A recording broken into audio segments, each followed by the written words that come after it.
Hello, hello, hello. How are you guys doing this evening? It is 10:37 p.m. and I am on my way to go get Tanya for a fountain pop. And then we are also gonna run, I think either to Meijer or to Walmart. I'm not sure. And that's about the life. That's about the life of it right there. I am in the middle of, here I will show you in just a second, you can see. I'm in the middle of not a winter storm, although they said it was, but we are, we got a lot of snow last night. And then it stopped snowing for the day. And then some of the snow on the streets and stuff cleared up and melted. And they plowed it all. But then it started snowing again about 5:30 or 6, and it's supposed to snow throughout the evening, or all throughout the night tonight. And so it's kind of like a winter storm. I hope the snow stays on the ground because it's cold enough. It's 28 degrees right now, but I hope it stays on the ground through Christmas, so at least we can have a white Christmas, you know? I don't think it's supposed to snow again after today or tonight until after Christmas, so I didn't even know we were supposed to get the snow. I don't even think it was forecasted. So I'm really hoping that the snow will last between now and then, and we'll just at least have the snow on the ground. It's so pretty. Some of these trees, I don't know why I am loving the multicolored trees, you know? It kind of reminds me a little bit of the 50s or the 70s or something.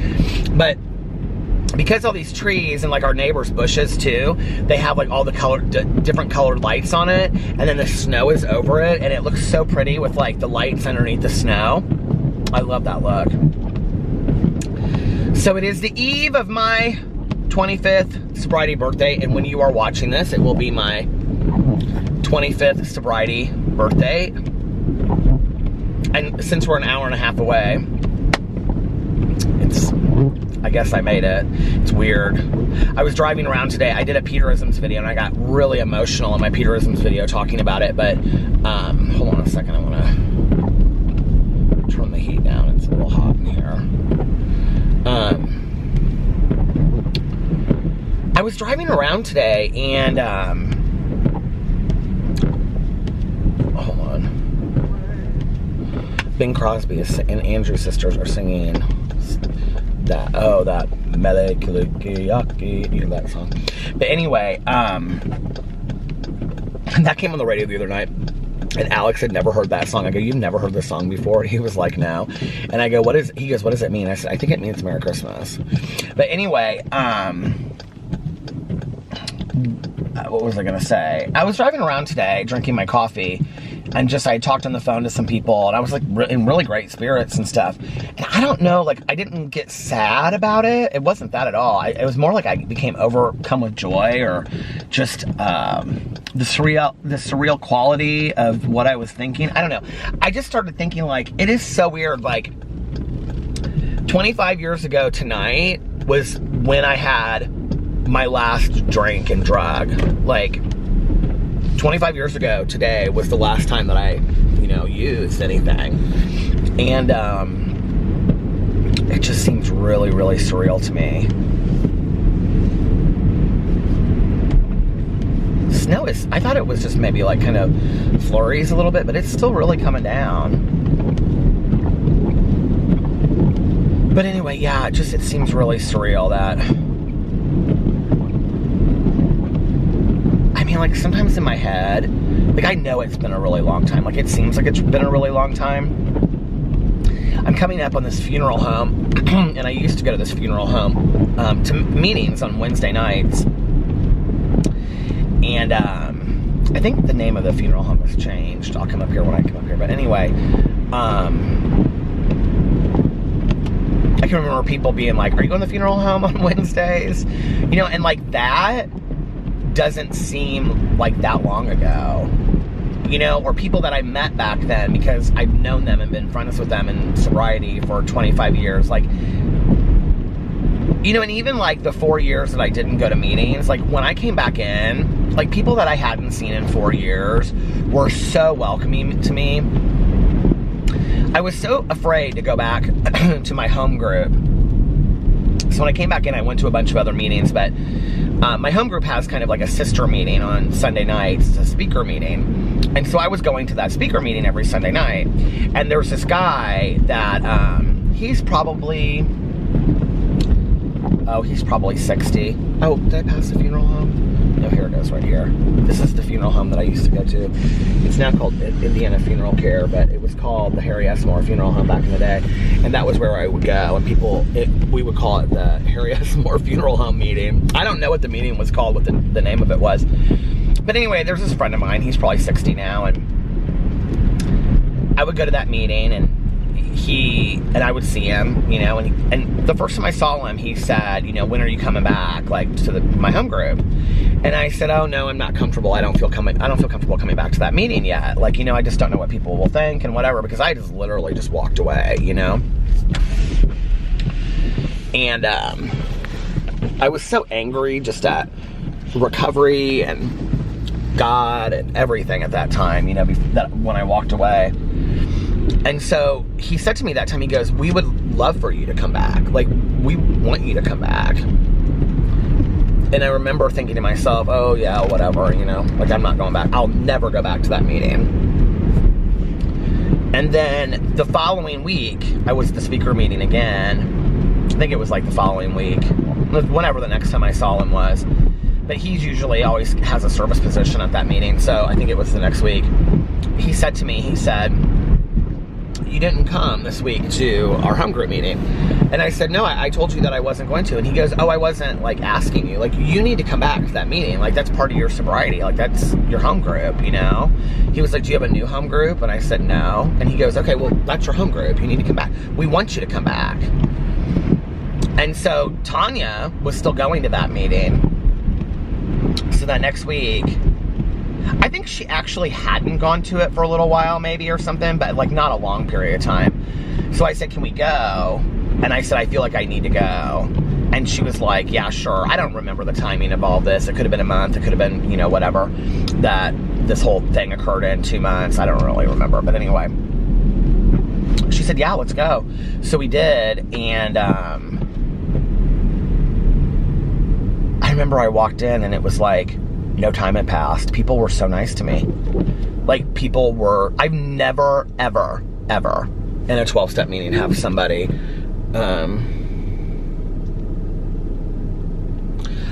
I've never had anybody act blatantly rude to me, you know, or be like, you know, just, I mean, I'm not going to say that I didn't have old-timers when I first got sober say things to me, you know, like, oh, I, you know, spilled more alcohol than you ever drank, and, or that I didn't have people challenge me, you know, and say, like, things I needed to hear, but, like, just rude for no reason, like, oh, where have you been, or something. Like, I never heard that. People were just completely like, oh my God, I'm so happy that you're back, it's so great to see you, we missed you, you know, things like that. Nobody really even asked where I had been. So I'm just so completely thankful for that, you know, and I just started going. That was it, you know. Then I was back in it again, and I was just a welcomed member, you know, and I'm really thankful that he said that to me. I mean, he knew he was somebody that I trusted anyway, and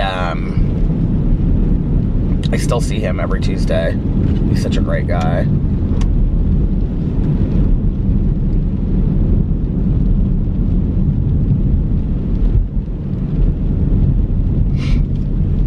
You know, I think, like, some of these people that, if you saw them at this, you know, on the street or at the grocery store, or just, you know, walking by you at a mall or whatever, you wouldn't think two things about them, you know? Just average, everyday people, right? And these people, literally, some of them saved my life. I mean, they're literally angels on earth. And, I mean, saved my life.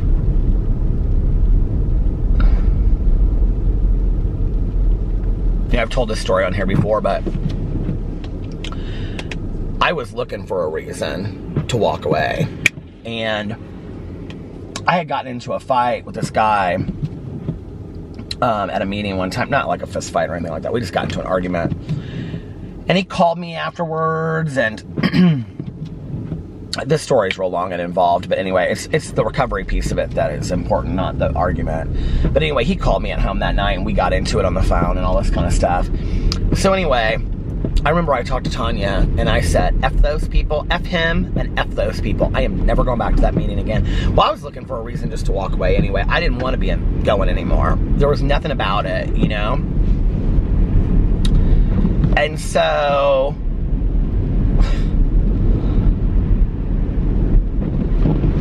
So 4 years goes by. I have no emotional sobriety.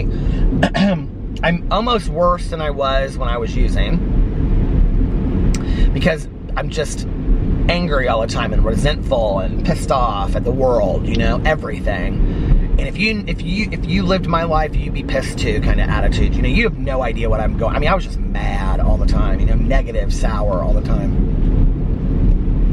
Never took any responsibility or accountability for my circumstances or anything that had happened to me. It was never about that, right?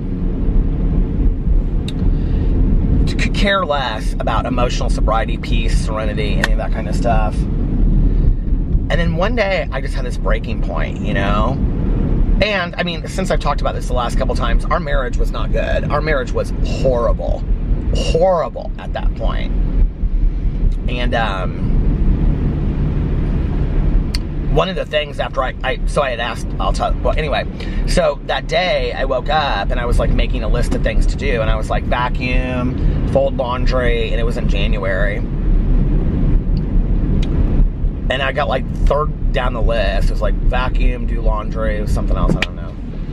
And I got like third down, you know, that's some chore around the house. And I just started bawling. Like, I just started bawling uncontrollably.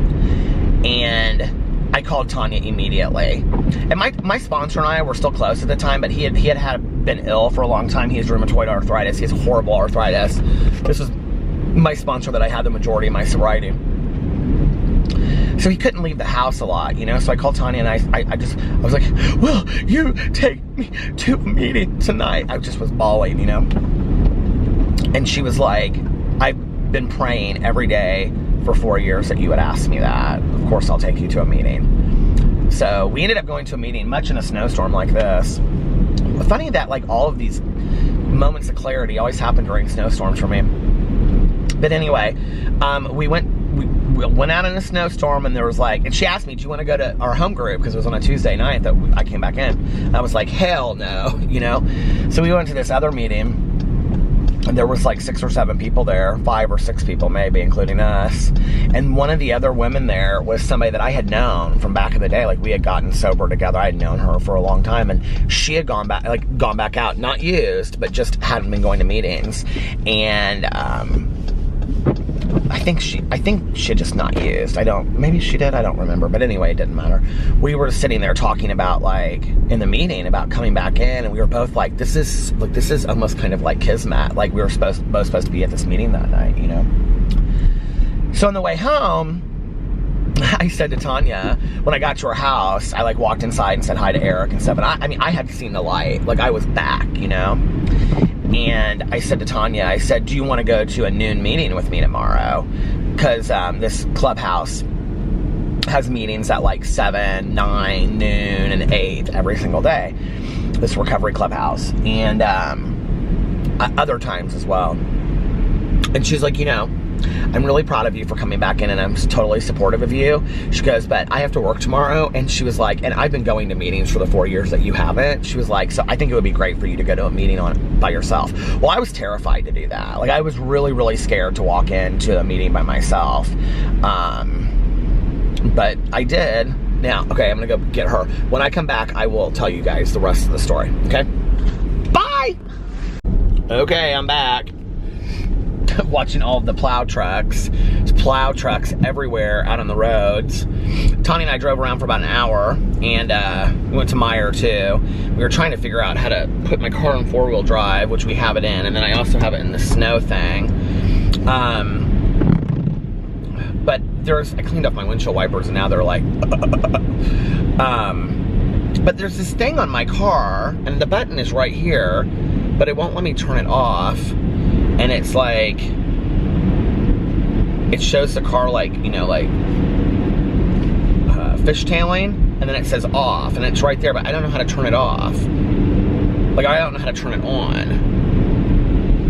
It says it's off right now, so I don't know how to turn that on. But anyway, I was gonna pull out the manual, but I figured since I have it in 4-wheel drive, I probably don't need to worry about that. Went to Meijer, and I bought a bunch of stuff for my giveaway tomorrow for my review channel. And then I have some other things that I have to get tomorrow for that, to make my videos on my channels. And, yeah, that's about it. It's like they keep on plowing the streets, and it's like they fill up with snow again. I can't believe we actually got this much snow. I don't know if you guys can see it, but like we are like, I mean, it is snowy over here. So anyway, I want to finish that story that I was telling. So the next day I went to, well, okay, so what was funny was that night, it wasn't funny. I mean, I've been having some real God moments tonight. I just have to tell you that. Tanya and I were talking about that, and one just happened when I was sitting in her driveway, and we'll talk about that in a second. So anyway,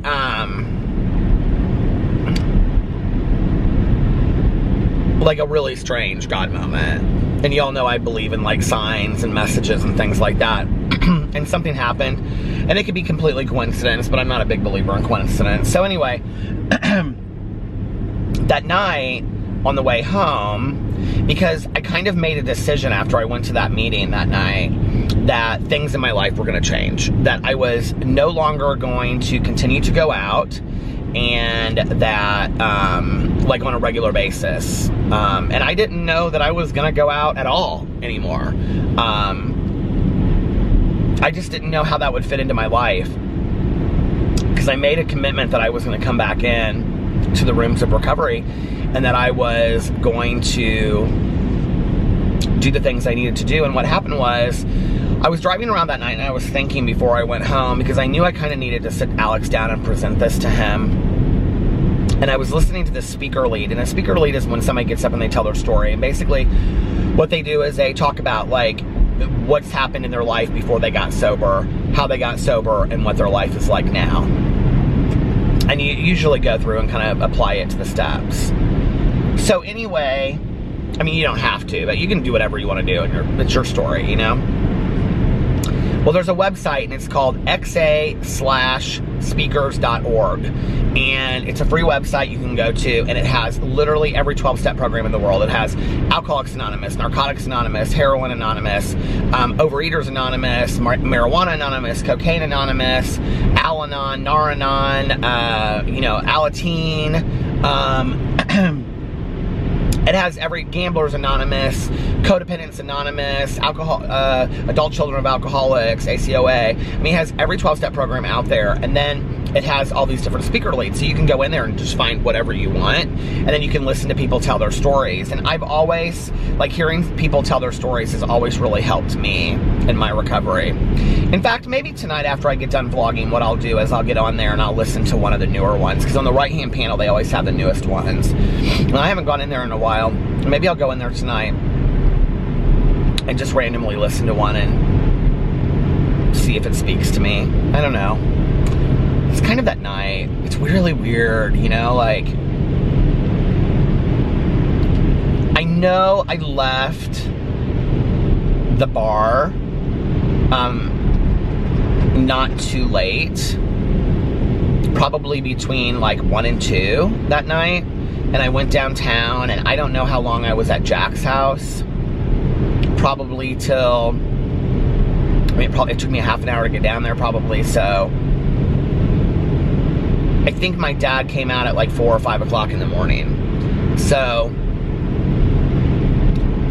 25 years ago tonight, I was like out on the streets. I don't even know how I made it out alive. I really don't. But, anyway, so I heard this lead, and from this young lady, and well, she was actually about my age, but she had gotten sober, and it was at a young people's convention, and she had gotten sober when she was my age, and she had been sober for a long time.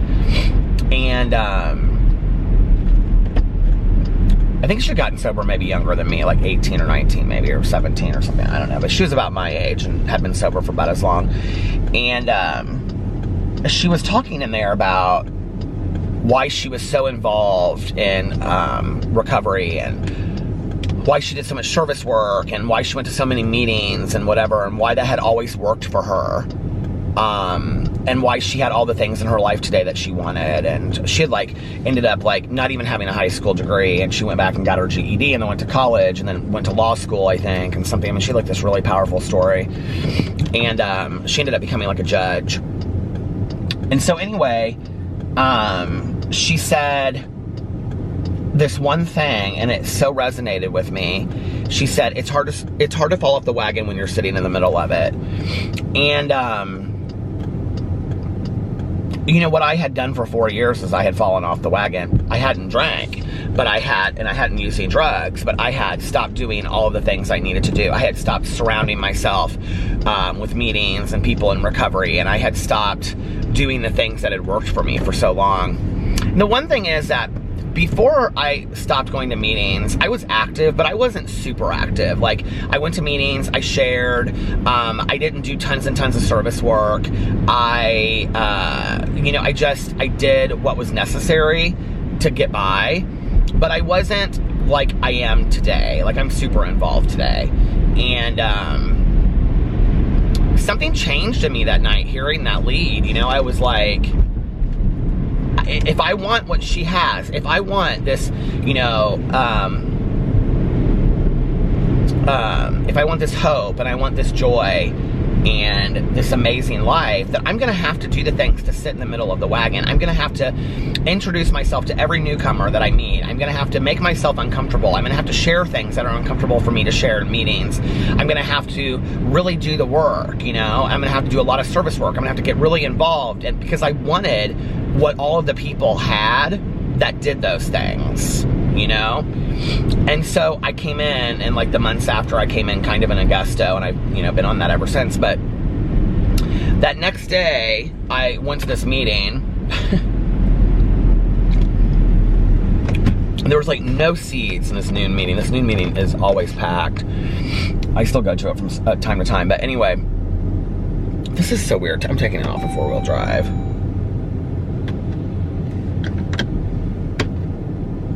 How do I take it off? It says shift in progress. Okay, there it is. So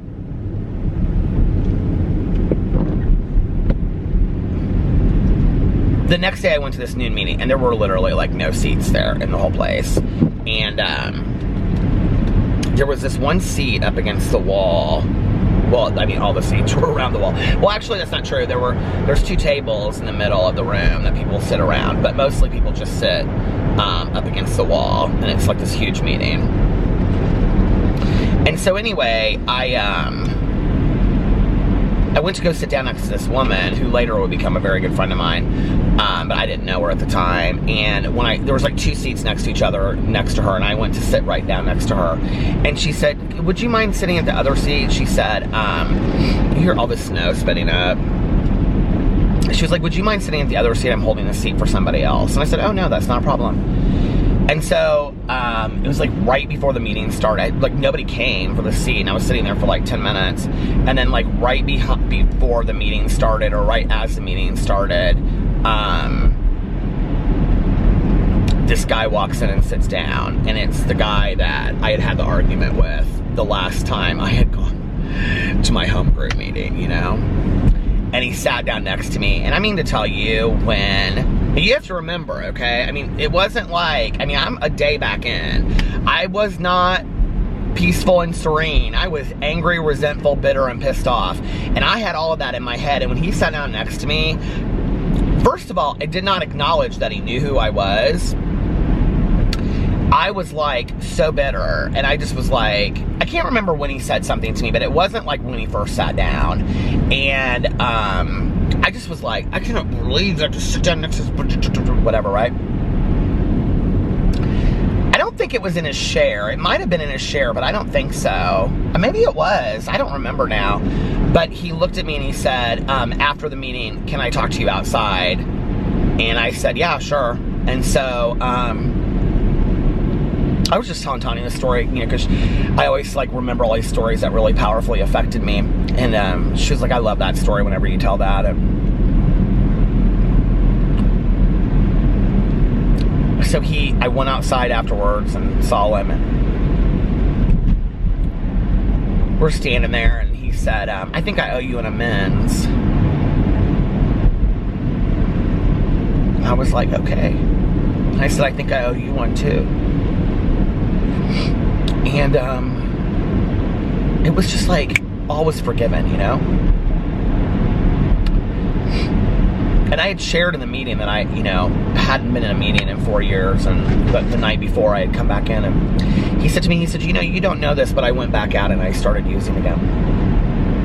And he goes, I almost died, and my anger almost killed me because I was so angry. And he said, but I'm not that person today. And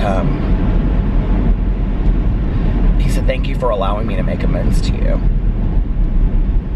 The amends process is so powerful when you're allowed to make amends to somebody, you know? And he is one of my dearest friends today. And I love that man with all my heart. And, you know, I know he's somebody that I can call at any time, and he'll be there for me. And just to think, you know, that this guy that's now one of my closest friends is somebody that... It is really snowing. It's just so crazy, because I can remember when I woke up in treatment that next day, you know, I looked out and there were like snow drifts. I mean, it's very similar to what it was 25 years ago. I have to just show you guys this so you can see it. It's so, I mean, like, you can't really see it's snowing, but it is. Never captures it really on video, but do you guys see all this snow that we're having here? I'll see if I can turn that right so you guys can see it.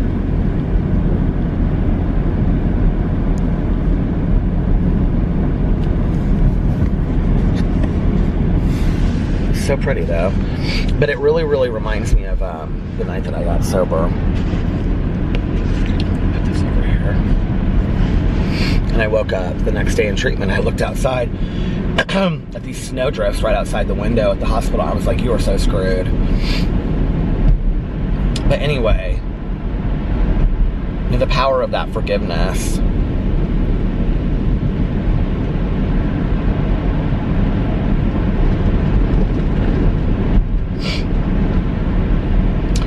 I've had the ability to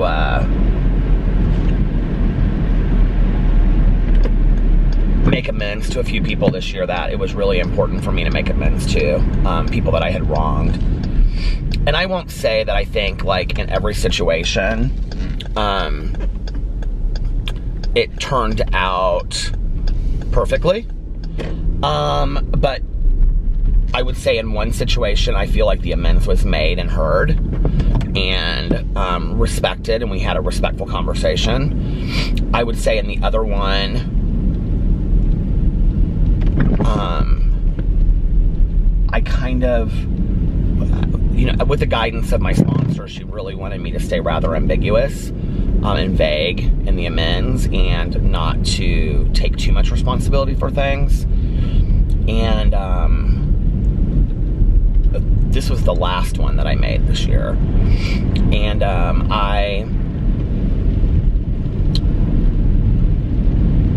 it was just a really powerful amends for me. I was able to say some things that I don't even know that I thought I would say, in ways that I had hurt somebody else, you know, in a friendship. And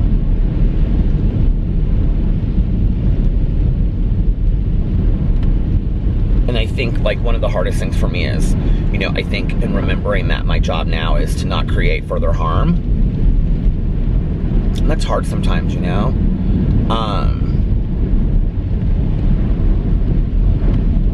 And just to kind of go on and, you know, I just want to stop and show you guys this really quick. I don't know if you can see this. But I'm like right underneath the lamp. Can you see this? Look at that, how pretty that is. so pretty peaceful, isn't it? It's like really coming down.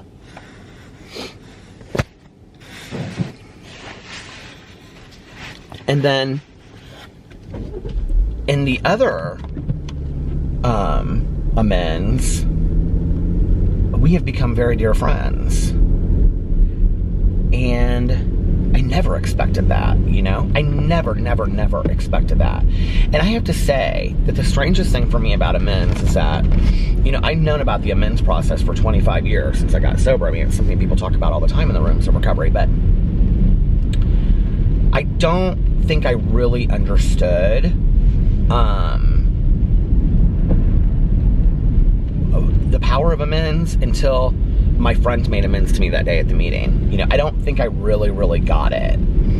And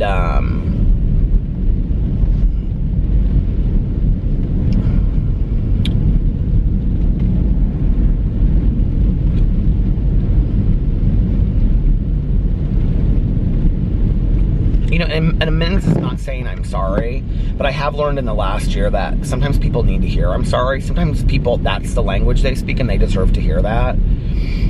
You know, I mean, if you sit in 12-step meetings, you'll hear it all the time. An amends is not saying I'm sorry. An amends is saying, I need to take ownership because I wronged you. And I think sometimes it's misunderstood, you know, because people want to hear I'm sorry. And, you know, I've said this in my videos for a long time, and some people don't understand it, you know, and it's like, I've said, you know, that my dad used to say to me, when you say I'm sorry, what I'm sorry means is forget what I just did. Sorry means absolutely nothing. And if you have been a family member or a friend of an alcoholic or an addict, you're probably used to the words I'm sorry, because we're real good at, is it out of focus right now? Probably, because I was turning the camera all around. We're real good at saying the words I'm sorry all the time, you know? And so I just got programmed over time to stop saying I'm sorry, because to the people in my life, it literally meant nothing. And I started saying, you know, I need to take ownership over what I did. And I also, the amends process is also, amends means a change. It also means, and let me show you how I've changed as a person. Well, you don't just say I'm sorry with no backup to it. I see people all the time say I'm sorry, but then they don't change, you know? And I understand now why people would get so frustrated with me with the word I'm sorry, okay? Because I wanted to say I'm sorry, but I didn't want to change. You know, and amends is to say, and typically you don't come right back out of the gate 2 seconds after it's happened. I mean, sure, you know, if you cut somebody off in traffic, or if you make a mean comment to a friend, say, oh, I'm so sorry. Like, that's fine, right? Like, that's not, you don't have to, like, go into some deep amends for that, right? You don't pull the car over that you went in and go, I need to take ownership over what I mean, it's not about all that, okay? Like, let's just be for real, life's not that deep. But you want to take, you know, like, you want to say I'm sorry and apologize. That's on a different level than having harmed somebody, okay? And by that I mean hurting somebody's feelings or emotions, you know, making their life difficult, you know? Lying, betraying, not believing in them, not supporting them, not being a good person in their life. You know, like, those are the things, you know, or talking to them in an inappropriate way or in a correct way. You know, those are the things that you, like me, and talking aggressively to people in the past. Like, that's something I've really watched, you know? I mean, when something's brought to your attention, like, one of my biggest frustrations is when somebody is presented over and over and over again with something. It's like, oh, well, you're this, you're this, you're that. No, I'm not. No, I'm not. No, I'm not. No, I'm not. No, I'm not. You know? And when friends say that to me, I'm just like, I think maybe you need to take a look at it. Like, maybe there's some truth to it if enough people say something, because that is the one thing that I have done in my life, is that when things come up, you know, time and time, lessons will be repeated until they are learned. So, you know, it didn't take me too long when people were saying, you know, well, you spoke aggressively or whatever. Now, here's the thing that's hard about that, right? Is justification and rationalization. Because if you're in that situation and you go, yes, I know I did, but I had reason to, okay? But I had, you know, like, if you had been in my shoes, I was being lied on. Somebody was telling things. It doesn't matter. That doesn't make what you did right, okay? And that's what it's about. It's just about cleaning up my side of the street. And, you know, in talking to my sponsor about this one friend, you know, I said to her, I think I may have shared this on here not too long ago, you know, she would say, could you have been a better friend? And I was like, I could have been a better friend, yes, but like they could have. And she'd say, and so finally one day she looked at me and she said, could you have been a better friend, period? And like, it just like, I don't know why, I don't know if it was that day and I needed to hear it that way or what happened, but it was like that day I heard it and I was like, I could have been a better friend, period, you know?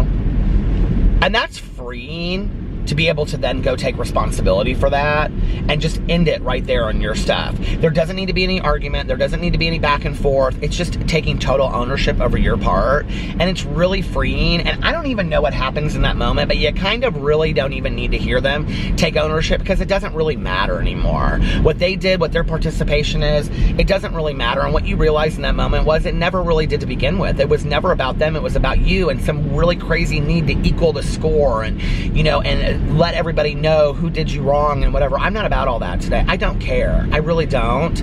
I care about Peter, and I care about Peter doing what Peter needs to do to live the best life possible. And, you know, and the other thing it's allowed me to do, and this is kind of a Four Agreements kind of thing, but I loved that book, is looking at the world through the eyes of love. You know, like, I know it sounds cheesy, but when you do that, and you look at somebody that maybe like hurts your feelings or hurts you in some way, right? And what you can say is, yes, but you know, maybe that's a sick individual. Maybe they're still in their own kind of negative process. Like maybe they're not at a point where they can. Maybe that doesn't mean that down the road they won't come back to you and make amends. Maybe they never will. Maybe they'll never see it, right? But isn't that sad? Isn't that sad that they live in a delusionary world? Because, you know, this man that I'm now friends with, that he and I could sit outside of a meeting 4 years after ever speaking to each other, not having any idea what the other one has been up to, look at each other and say, I wronged you. And I need to own my part, you know? And hug it out and move on. Like, that's powerful. You know, that, and I want that for everybody. I don't want people to be, you know, I see so much stuff all the time where it is so obvious that somebody is so ate up with somebody or some, you know, some situation that happened to them, and it's like, let go of it. Like, this is really owning you, you know? Like, this is sad. Because I don't want to be like that, and I've been like that a lot of my life, just really like, I don't know, there's probably a lot of you out there that relate to this where you're really owned by somebody else. Like, they are literally renting space in your head for free, and you always play it off, and you're like, oh no, no, no, no, I don't care about them, I don't think about them, like, they don't bother me. But you can tell, you know, because you'll say, I'm not bothered by them in the next 3 statements. I was at the end and I didn't even know it. But, you know, like, you'll say, I used to do this all the time, you know, somebody bring up somebody, oh, I'm not bothered. I mean, years ago, I've done this for years and years and years. Oh, I could care less about Sally Joe. And then my next 3 statements are about Sally Joe. Well, I was ate up with Sally Joe, right? That was the truth. I thought it was interesting in the Four Agreements, if you read the book, which is a fantastic book, by the way, that he said in there, what was his name? Don Luis Miguel. That was such a great book. I want to read some of his other books. He said, you know you have truly forgiven somebody when you have no emotional response to them anymore. I mean, that's literally the definition of indifference. When they aren't even really on your radar, you don't even really think about them, you know, is that you've truly forgiven them and moved on. And I think that that's powerful. And I think I want that, and I want that for everyone. You know, I don't know that I necessarily, I don't know. I mean, it's hard too, because, you know, I look at people and I also am a big believer in the Maya Angelou quote, you know, that when people show you who they are, believe them because they know themselves much better than you. And, you know, in knowing that, it's like, okay, here's a situation that I am being shown and things are okay, but I don't know that 2 months down the road it's not going to happen again. So I am more careful today. I won't say I don't trust people. You know, I don't know that somebody hasn't changed over time. If I want people to give me opportunities for change, then I have to give other people the same things. But I don't have to set myself up. And I think in the past, I really set myself up to get hurt time and time again. And I think a lot of us have done that, you know. And I'm sure, you know, in talking about ownership, I've done that to people, you know, hurt them time and time again. And, you know, I mean, I think that's why eventually you have to make amends to some people. What is going on here? All of a sudden, it's like my windshield wipers are clogging up. It is so hot in here, though. Like, I cannot with the heat.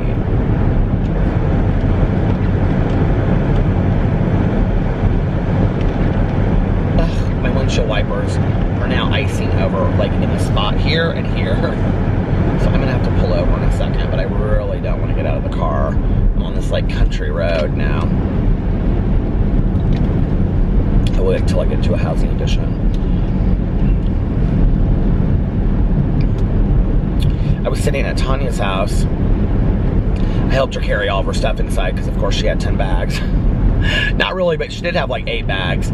And Tanya's the only person that she doesn't like to self-checkout, so we have to go through the checkout line. And this poor girl was like bringing all of Tanya's stuff up, but like they were like kind of strange size boxes. She got like cupcakes and stuff because it's my birthday tomorrow at the meeting, and then it's another friend of ours' birthday. We have the same birthday, just different years. And then it's another friend of ours. It was her birthday like 2 weeks ago, but she hasn't been able to come to the meeting because of work. So we were Tanya was buying cupcakes and stuff for us. It's kind of a thing people do at 12-step meetings. So she was buying cupcakes and all this kind of stuff.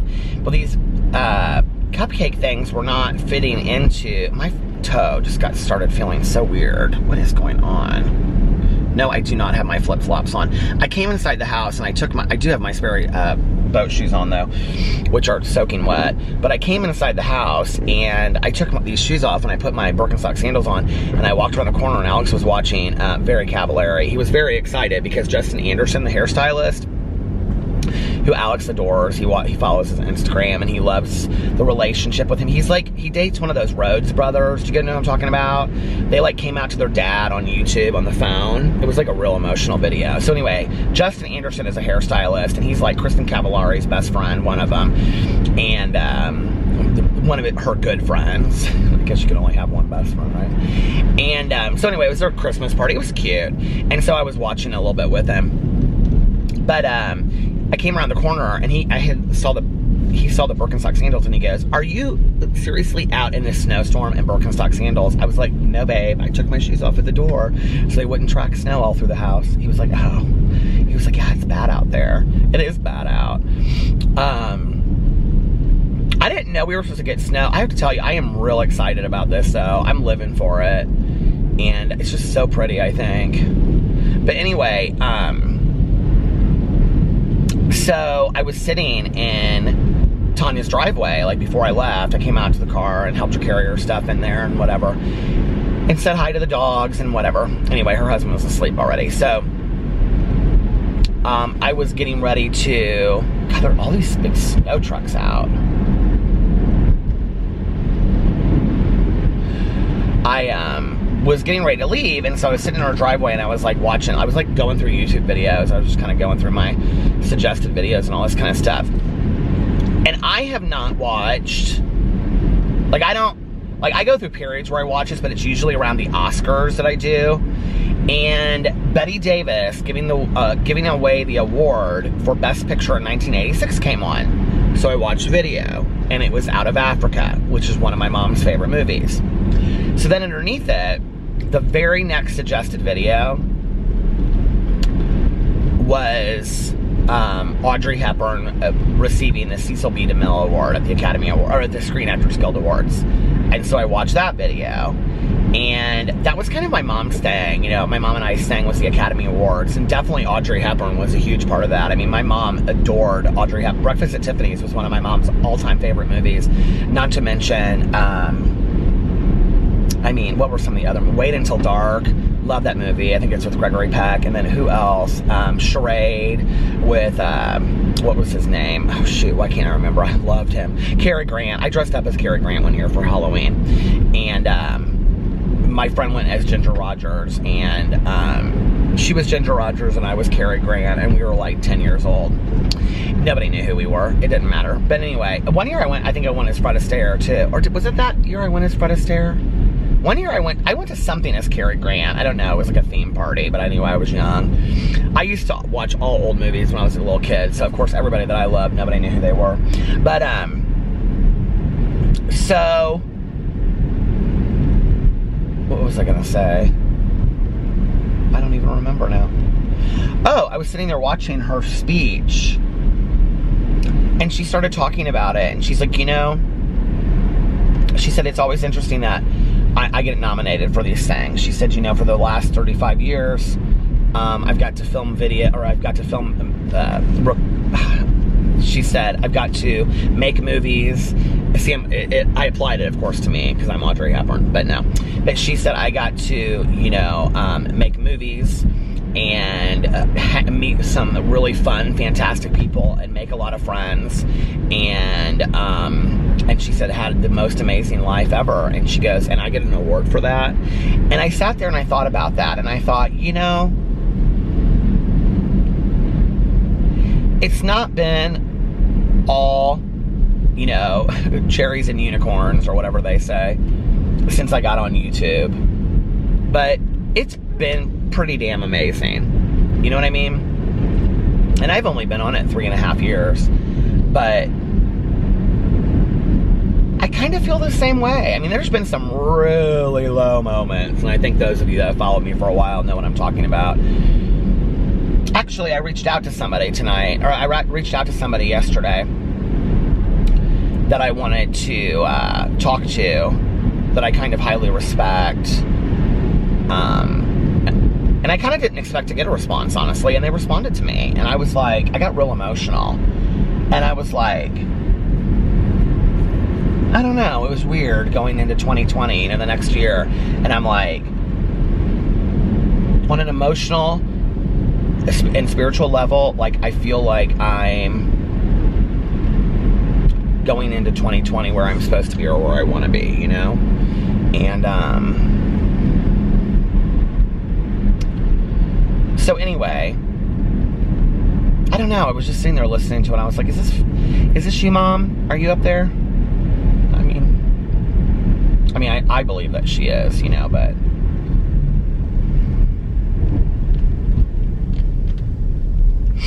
I put on Twitter today that it was 25 years ago today that 25 years ago today since I had a drink or a drug, and that it was weird, it was surreal. It was. I was sitting there today, you know, and it's like, it's so much deeper than just the drug or the drink. I talk about that over on here all the time.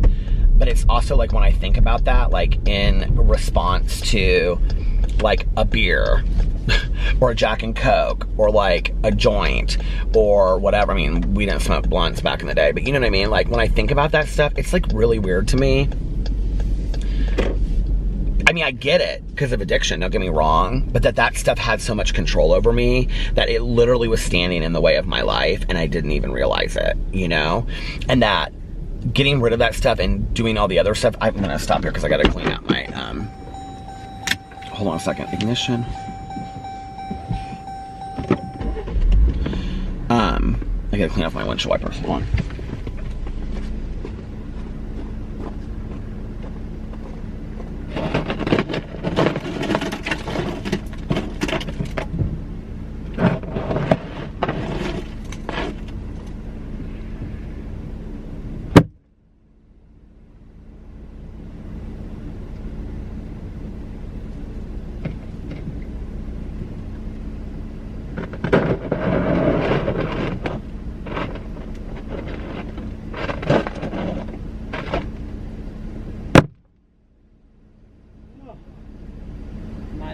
That's cold.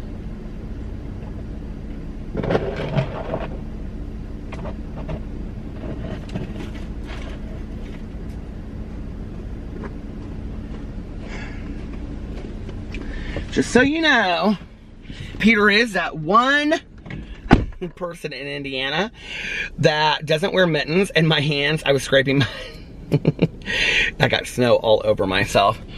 But are my windshield wipers better now? Oh, they're much better. They're much better. Anyway, I don't know, it was just weird to me. It was like, well, let me just tell you what's weird is Tanya and I, she got a Diet Coke. Hers is in the back. I threw it back here because, oh, I wonder what was back there when it hit. I got Mel's box back there that I got to mail a bunch of stuff in. But, I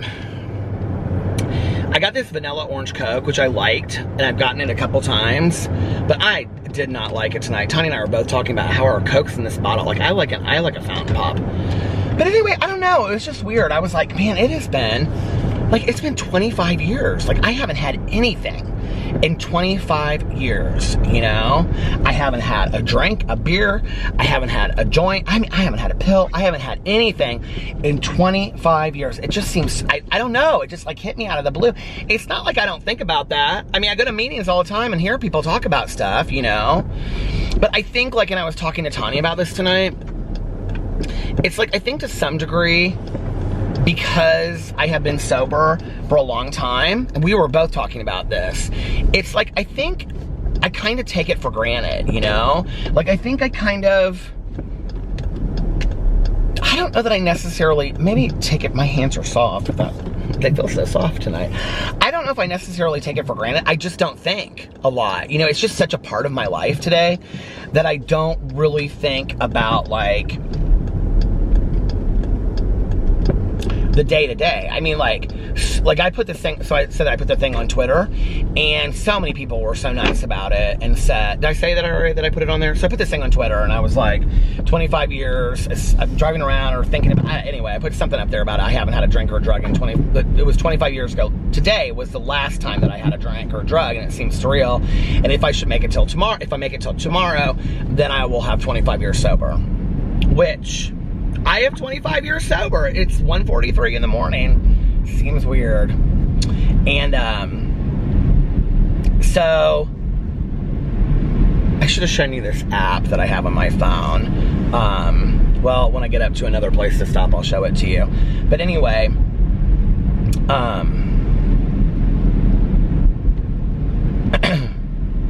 so many people underneath it were like, oh, congratulations, I have 17 days, or congratulations, I have a year and 7 months, or I have 8 years, or whatever. And I just think that's so awesome, you know? And I think almost like in early sobriety, like each day meant so much to me. I mean, I kept a calendar in my kitchen for the first 2 years that I was sober, and every day would write down how many days I had been sober on it. And I mean, I was proud of each day, you know? I was like, okay, another day. And I wouldn't write it on there until I was going to bed at night. I would go in the kitchen right before I went to bed, and I would write it on there. And at 2 years, I stopped doing that. I don't know why at 2 years, but I just did. But there was something about that ritual of writing that down. Now you don't have to. Now there's an app, and it'll tell you exactly how many days. Somebody keeps on, like, commenting on my videos how many days I've been sober, which is very sweet. Thank you. But yeah, I don't even go to that app very often and look and see how many days or hours. It tells you how many hours I've been sober, you know? And it's kind of weird to think of it in terms of hours. Especially when I got sober, it was absolutely in terms of hours for me. Absolutely. I mean, there were days where I thought, oh my God, I'm not going to make it. I'm not going to make it until 5 o'clock today. I can't do it. There's no way. And I would plot and I would plan in my head, you know, I'm going to go do this, I'm going to go do that. And the one thing, we make a joke, you know, that the phone weighs 500 pounds because it's so scary, you know, it's so heavy to pick up. The one thing I think that I did that saved my life, this isn't even a 12-step thing. I mean, this is just, you know, is I built a support network of people, some of which I didn't even know. Like some of people on these, so back in the day, now when you go to meetings, typically, if it's your first meeting, people will go around, they'll write your name on the back of like a meeting sheet or a meeting book. But when I got sober, we didn't do that. When I got sober, people would give you little scraps of paper, you know, little bits of their checkbook, or, you know, the back of a business card or something. They would write their name, and it would say, like, you know, Peter M, and then they would write their number on it. And they would say, call me anytime that you need to talk, which is a weird concept, okay, when you get sober and all of a sudden you meet all these people that want to A, hug you, and B, will buy you cheeseburgers and give you rides anywhere, and you're like, dude, you don't know me. Like, why are you being so nice to me? It's weird, okay? It feels really weird, and it feels cultish, and it feels brainwashy, and it feels like you got yourself into some weird religion. How did this happen, okay? And if you've been there, you know what I'm talking about. And I don't really know when that kind of goes away, except you start realizing these people are genuinely just nice just because they're nice people. Like, and then it's weird because then you start realizing there are some nice people in the world. Like, when I got sober, I really believed that other than my parents, and my family members, that the majority of people out there use drugs and drank exactly like I did. They were just fooling you. Everybody was using something, but they were lying about it. I really believed that. And I also believed that most people cheated and lied and stole from other people, you know? And that they covered it up real well. But I always got caught. That was the thing. I always got caught, you know? Which I will say in retrospect is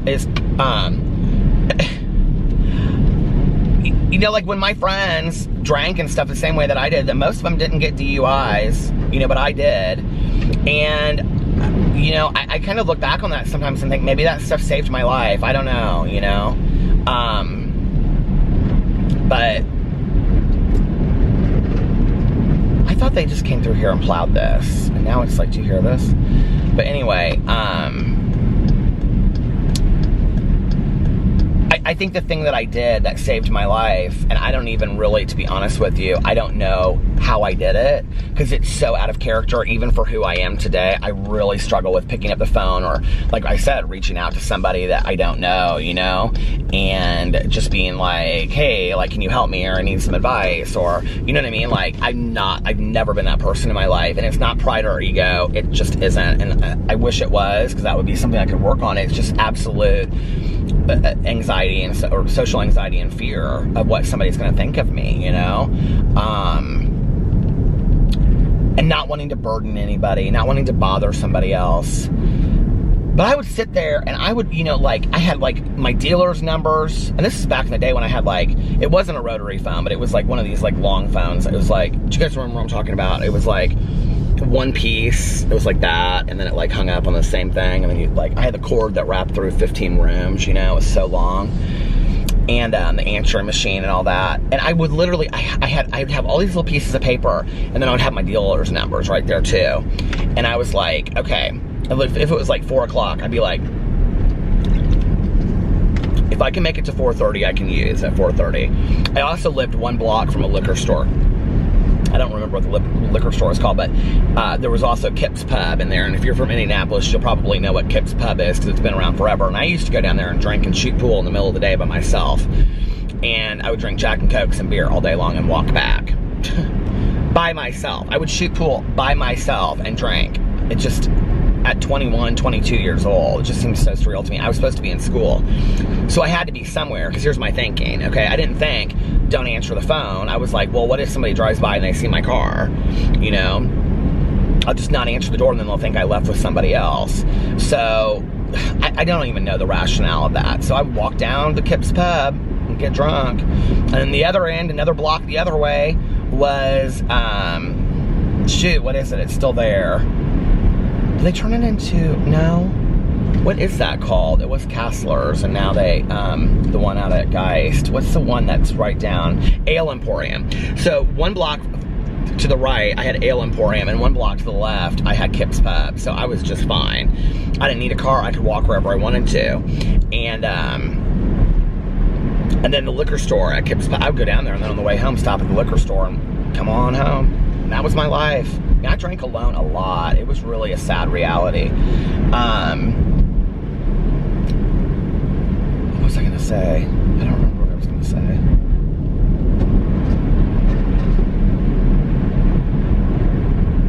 Shoot, I don't even remember what I was gonna say. Let's so strange. What was I talking about? It doesn't matter. I'm almost kind of tempted to rewind it and see what I was talking about, but I don't remember now. And then people will be like, you just stopped your story in the middle of it. Oh, I know what I was talking about. This is important actually. I would sit there and I would say, if I can just make it to, you know, like if it was 4, if I can just make it to 4:30, then at 4:30 I can drink, or I can call one of these drug dealers. And I would do anything that I could do. Well, sometimes I could not make it a half an hour. I mean, I am being dead honest with you. Some days I was like, I am going to use. Like, I'm going to run down to the liquor store, and I could run down there and be back in a half an hour. Don't think I can't, you know? One of the other things that happened, too, was that I had no cash. You know, like, I was a drug dealer before, and I was not a good one. And then my dad subsidized my income, so he wasn't giving me any cash. I mean, I think my dad gave me, like, something, I mean, it was literally, like, $10 a week. He bought my cigarettes for me. He bought all my food for me. I didn't have a car, so, you know, like, I didn't need gas or that kind of stuff. And, I mean, literally, people would buy me cheeseburgers when we would go to Perkins and places like that. And then, I think my dad gave me like $10 a week to donate money to like the donation thing. And I actually did donate it too. Like, that's so funny looking back on that, that I actually donated. I didn't like pocket the $10, you know, cause I would go to meetings and I would put $1 in the basket, cause it's, you know, meetings are fully self-supporting. And, but yeah, like, so anyway, I don't even know how I would have afforded it, because I didn't even have the money. Probably, you know, stolen it or something. I'd done that before from liquor stores. So, I don't know, but I would sit there and I would be like, okay, if you can just make it to 4:30, if you can just make it to 4:30. Well, I started figuring out really, like, right away that I couldn't do it on my own, and that I really, really needed help, and that I really needed to reach out to people that had gone through it. Like, I think it was like the second day that well, the first day, one of my best friends, the girl that oh, it's gonna stop, hold on. Okay, the second day, or the first day, my friend that I went to like elementary, junior high, high school all the way through with, she picked me up from treatment and like took me to get my hair cut and register for classes and all this kind of stuff, which I ended up withdrawing from school. I talked about that on here the other day. But she kept me busy like my first day. And then my second day, the whole, what do you call it?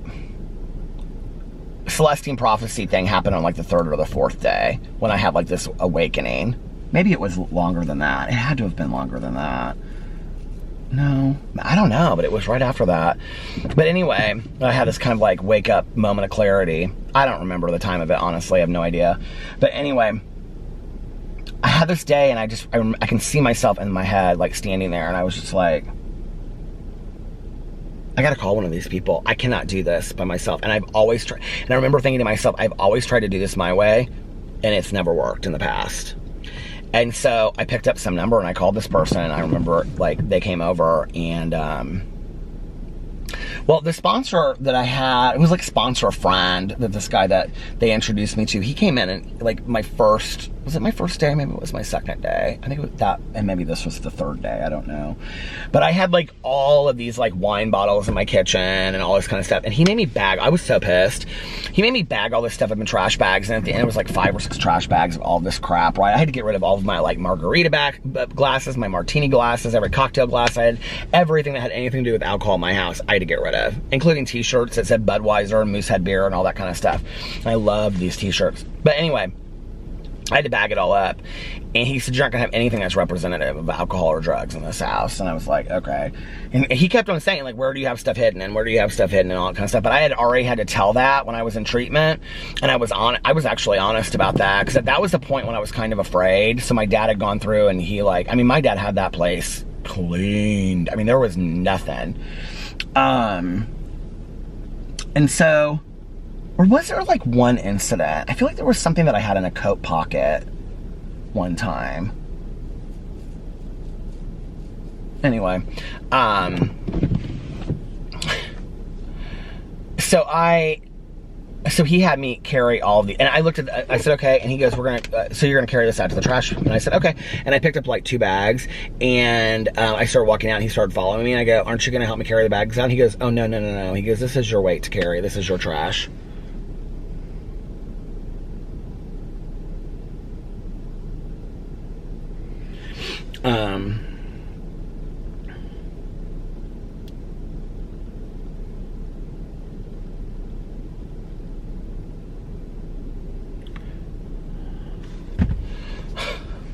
People always text me the funniest stuff late at night. Anyway, and so I carried it out to the trash can.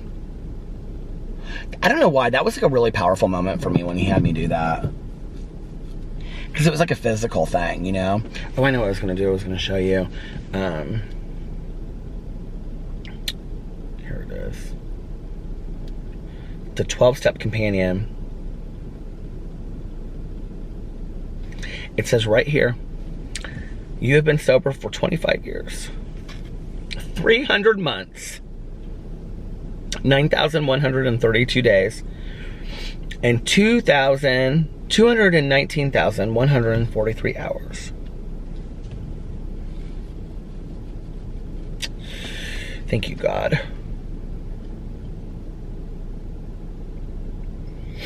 And,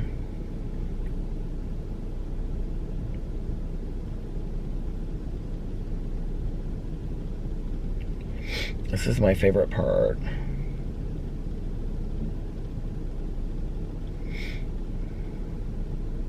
This is from the basic text, but there's a lot of different 12-step texts out there, and I read all of them when I first got sober. I read the Alcoholics Anonymous basic text, which is called the Big Book, the Narcotics Anonymous basic text. I read Hope, Faith, and Courage, which is the CA basic text. I read the Overeaters Anonymous basic text more than once, but Overeaters Anonymous and Cocaine Anonymous take the basic text, which is the first 164 pages of Alcoholics Anonymous, and then they just use their own stories. But it says at the end of it, our book is meant to be suggestive. Only we realize we know only a little. God will constantly disclose more to you and to us. Ask him in your morning meditation what you can do each day for the man who is still sick. The answers will come if your own house is in order. But obviously you cannot transmit something you haven't got. See to it that your relationship with him is right. And this is any higher power of your choice. This doesn't mean anything religious. It could mean the wind. It could be whatever. See to it that your relationship with him is right, and great events will come to pass for you and countless others. This is the great fact for us. And this is the part that when I read this, so I talked about this in my Peterisms video tonight. So if you want to go and see the Peterisms video, no, that wasn't me farting, that was my shoe. But I talked about how on New Year's Eve, like everybody else went out to this dance, and I was sitting in the cafeteria very much on a night like this when it was like snowing outside, and I read the first 164 pages of the basic text of Alcoholics Anonymous, and at the very end is this paragraph, which, well, I'll just read it to you. Abandon yourself to God as you understand God. Admit your faults to him and to your fellows. Clear away the wreckage of your past. Give freely of what you find and join us. We shall be with you in the fellowship of the Spirit, and you will surely meet some of us as you trudge the road of happy destiny. May God bless you and keep you until then.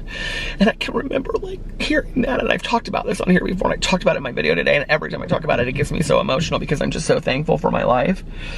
But like I was talking to Tanya about this tonight, and I like broke down and started crying to her too. I cry every time I can talk about this. I did not know what that statement meant, to trudge the road of happy destiny. I had not been happy. I had not experienced happiness. I couldn't even tell you the last time that I experienced joy, peace, serenity. Those words meant gratitude. Those words meant absolutely nothing to me. I don't know that I could have even defined them in realistic terms. But I knew that I wanted that, and that one simple line in that book, and then when it said, and you will surely meet some of us, like, I wanted that so bad, you know? I wanted that so completely bad. And I have that today, which is the crazy thing about it, you know? And I think that's why it's like, I did not know 25 years ago tonight, being out there on those lonely, snowy streets, I had no clue of what was possible in my life, what good things were going to come to pass. You know, I've had I've been blessed to have 3 amazing relationships, okay? That maybe the first 2 didn't end the best, but you know what? They were incredible men, and I have had just such, they're cool guys, and you know, I feel blessed to have been able to share part of my life with them, and to travel with them, and to, you know, all of that kind of stuff, and then to have my husband today, and my dogs, and the family that I have, and the peace of mind, and the serenity, and the friends that I have, you know, and the friends that I've had that are no longer here, have moved, or we've gone our separate ways, and just all the different opportunities I've had in my life, and all of the cool places I've traveled to, and all the books that I've read, and all the movies I've seen, and all the songs I've sung, and all the foods I've tried, and everything that I've ever had in my life that would not have been possible had I died that night. And I really truly believe that if it wasn't for that night, if it wasn't going to be on that night, it was going to be a night very, very soon that I was going to leave this earth. And so I'm super grateful, you know, like super, super grateful that I'm here today.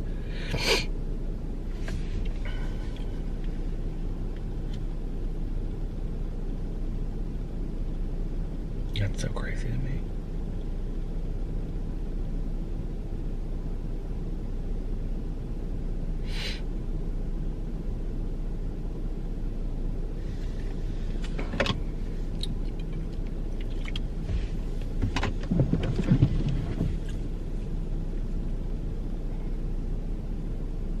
I cannot believe we were having this kind of storm outside.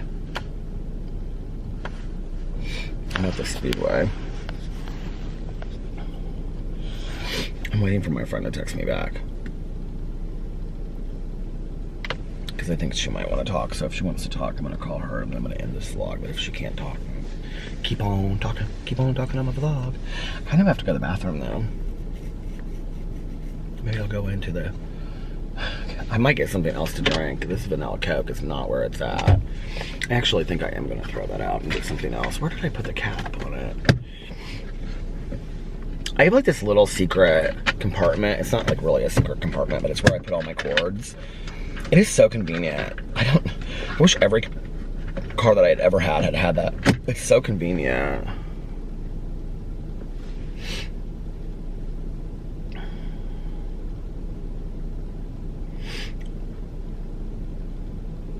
Okay, she can talk, she said. She goes, no, I need to talk to you, so I'm gonna get off here, and I'm gonna go over here. I'm gonna go inside the gas station. I'm loving the snow tonight. And thank you guys for dealing with my emotional stories tonight.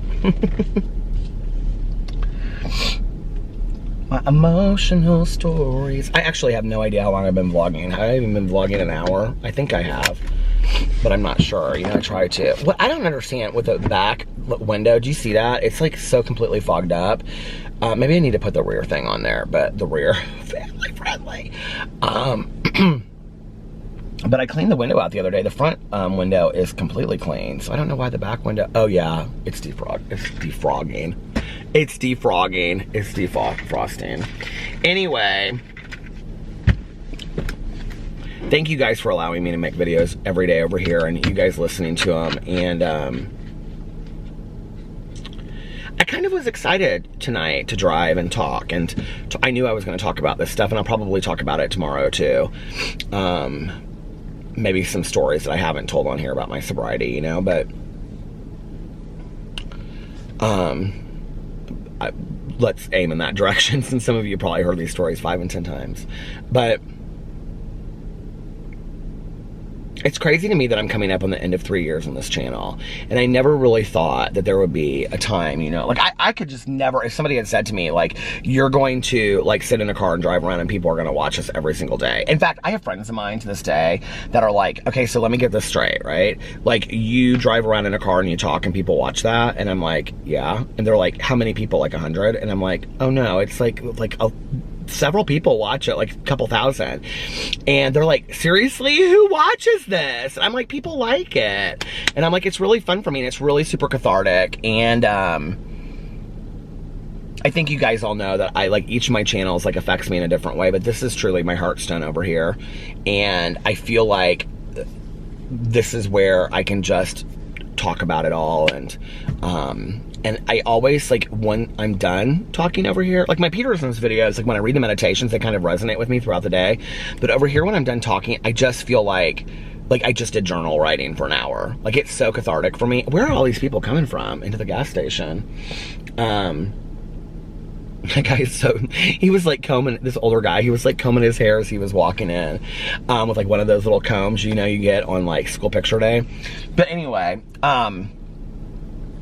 this channel is just such a blessing for me. That started out of just, I just thought, you know, like, I don't know what's going on with my other channel, so I might as well start a vlog channel. And I'd always wanted to do a vlog channel anyway, but I never knew that it would turn into this.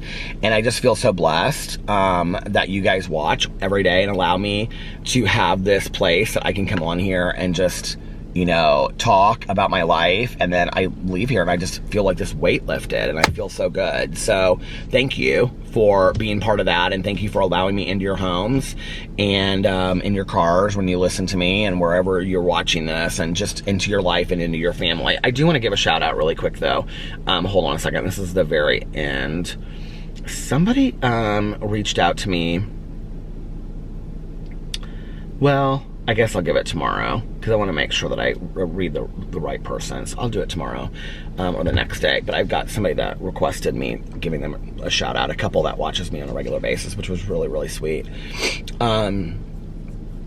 If you're out there tonight and you're still suffering alcoholic and addict, you can stop whenever you want. I'm praying for you, and I'm sending positivity out there, and put one foot in front of the other and keep on trucking. You can do this. You too can have what others have as well. And if you have friends or family members out there that are suffering from addiction, my battery just started flashing, so I guess it's time for me to get off here. I'm praying for them as well, and I hope things get better. And I love you guys. Thank you so much for watching. I really, really appreciate it. And this was a special night for me, so thank you for allowing me to get emotional. Anyway, I love you guys, and I hope you are having an amazing Tuesday, unless you have other plans. But like I always say, do not have other plans. Make the most of your day. Do something today that will change your life forever. Do something that will, you know, make yourself proud looking back in 5 or 10 years. Do something today that will make you happy. Eat some kind of ice cream. I don't know, make a grilled cheese sandwich. Do something fun. I had a grilled cheese sandwich last night with fries and onion rings. Anyway, oh, my diet is so bad at this point. And if nobody else has told you this today. Okay, the battery died, so I ran inside really quick. I thought I had both my batteries with me, but I just have this one. So I ran inside real quick just to kind of let it sit, 'cause sometimes when I do that, it gives me a couple more minutes. But anyway, if nobody else has told you this today, I love you. I hope you have the best day in the world tomorrow. Make sure that you pass it on to somebody else. Oh, look at yourself in the mirror every single day and do your positive affirmations. I love you. You are valuable. You are important. You matter. Today is going to be an amazing day. And 2020 is going to be it died again. Anyway, I love you guys, and I will see you tomorrow. Bye. Love ya. Love ya.